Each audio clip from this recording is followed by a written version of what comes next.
السلام علیکم viewers, welcome کرتی ہوں میں آپ کو آج کی اس نیو ایپیسوڈ میں۔ امید ہے کہ آپ لوگوں کو پسند آئے گی، تو چلیں شروع کرتے ہیں آشیانہ محبتوں کا۔ میثم نے جب اپنی گاڑی کی جانب دیکھا تو دانی سے گھر جانے کی اجازت چاہی اور اپنا خیال رکھنے کی بھی تاکید کر دی۔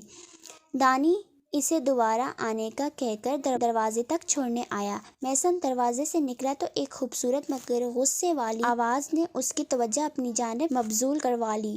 وہ لڑکی کوئی اور نہیں، انابیہ تھی، جو گلی کے کسی بچے پر برس رہی تھی۔ تمہیں میں نے کہا بھی تھا ببلو کہ یہ سامان لانا ہے، مگر نہیں، تم ہمیشہ آدھا ہی لاتے ہو۔ اب بتاؤ، عریشہ اور وریشہ آنے والی ہیں، میں کھانا کیسے بناؤں گی؟ انابیہ نے غصے میں ببلو کو کہا، جس کو اس نے سامان لانے بھیجا تھا۔ انابیہ باجی، کسی اور سے منگوا لو، کیونکہ مجھے مدرسے کے لیے دیر ہو رہی ہے، ببلو نے لاچاری سے کہا اور چلا گیا۔ میثم، جو پوری توجہ سے ان دونوں کی باتیں سن رہا تھا، سوچنے لگا کہ یہ لڑکی خود جا کے کیوں نہیں لے لیتی۔ گلی میں اس وقت دھوپ کی وجہ سے لوگ نہ ہونے کے برابر تھے۔ انابیہ نے جب میثم کو کسی سوچ میں دیکھا تو اس کو پکار بیٹھی۔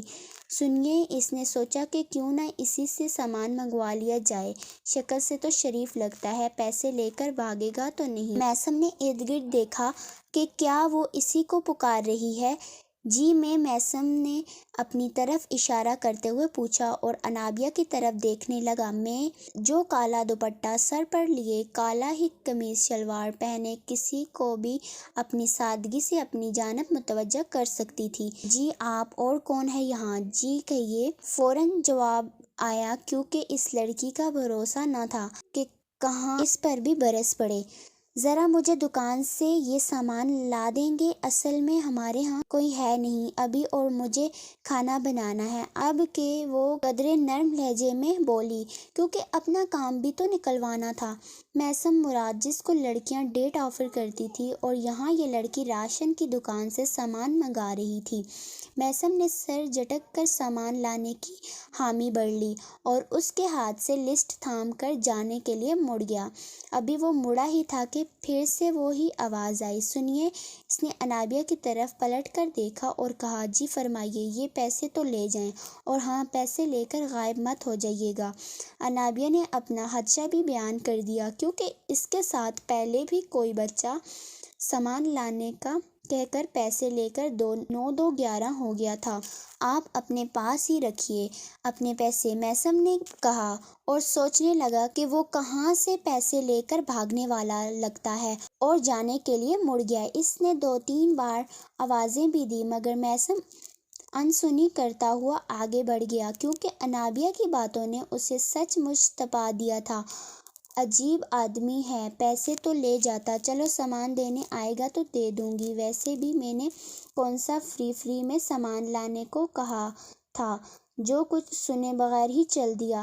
یہی سوچتے ہوئے وہ گھر میں چلی گئی۔ ابھی تھوڑی ہی دیر گزری تھی کہ ایک بچہ راشن سے بھرا تھیلا لے کر آیا اور اس کے پوچھنے پر بتایا کہ اسے یہاں یہ سامان کسی صاحب نے لانے کو کہا اور بغیر پیسے لیے ہی چلا گیا۔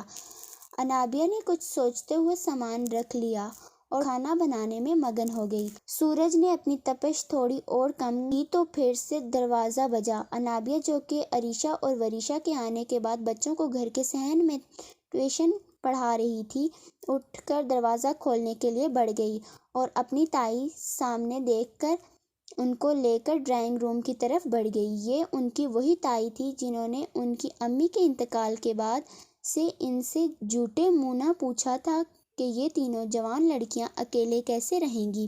عریشہ نے تائی کے سامنے ٹھنڈے پانی کا گلاس بڑھایا۔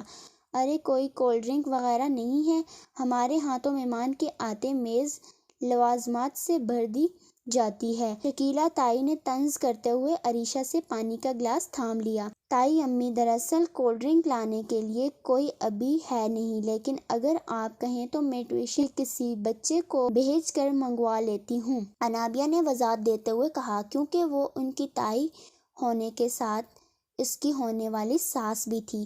رہنے دو، اب میں ردا ان کی بیٹی کی شادی کا کارڈ دینے آئی ہوں۔ شکیلہ تائی نے اس کو کارڈ تھما دیا اور کہیں اور جانے کا کہہ کر جلدی میں چلی گئی۔ یا دیکھا آپ نے، ردا کی شادی میں بھی ہمیں صرف خاندان والوں کی وجہ سے بلایا ہے، وریشا نے تلخ لہجے میں کہا۔ بری بات وریشا یار، دیکھنا ہماری اپیا کی شادی ہونے دو، وہاں پھر اپیا ظالم بہو بن کر سارے بدلے لے لے گی، عریشہ نے انابیہ کا دھیان بٹانے کے لیے اسے چھیڑتے ہوئے کہا۔ اور وہی ہوا، انابیہ شرماتے ہوئے کمرے سے نکل کر بچوں کو پڑھانے لگ گئی۔